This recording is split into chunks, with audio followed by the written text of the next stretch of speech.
মাদানী জীবনে, মাক্কি জীবনে, দাওয়াতি কার্যক্রমের পরে, রাষ্ট্রীয় কার্যক্রমের পরে যখনই আপনি অবসর পাবেন তখনই আপনি ইবাদত করেন, তখনই বেশি বেশি আল্লাহর কাছে দোয়া করে। দোয়াটা খুব শক্তিশালী, কিন্তু আমরা অনেকে জানি না কি করে দোয়া করতে হয়। সিনসিয়ার দোয়া ইজ লাইক এ মিসাইল। আপনারা প্রায় পত্রিকায় শুনবেন আমেরিকা অমুক দেশে মিসাইল হামলা করেছে, শুনছেন? মিসাইল হামলা এমন হামলা, কত সেন্টিমিটার বেগে যে কোন জায়গায় অ্যাটাক করবে, যেখানে মারার কথা ওখানে পড়বে। ঠিক দোয়াটা হচ্ছে মিসাইলের মতো। আপনি যদি দোয়ার মতো দোয়া করতে জানেন, ওই দোয়াটাও জায়গা মতো যে ভেদ করবে। চিল্লা এখন ঠিক কিনা?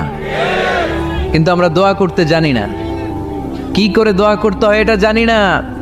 বিশ্বনবীকে আল্লাহ বললেন, নবী ফাইদা ফারাগতা ফানসব, যখন আপনি অবসর হবেন তখন আপনি দোয়া করেন, আল্লাহর কাছে চান। বেশি বেশি চাইলে খুশি হয় কে?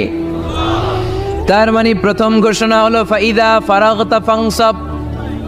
প্রথম নির্দেশনা হলো, নবী যখনই আপনি অবসর পাবেন ইবাদত করবেন এবং দোয়া করবেন, বেশি বেশি আল্লাহর কাছে চাইবেন।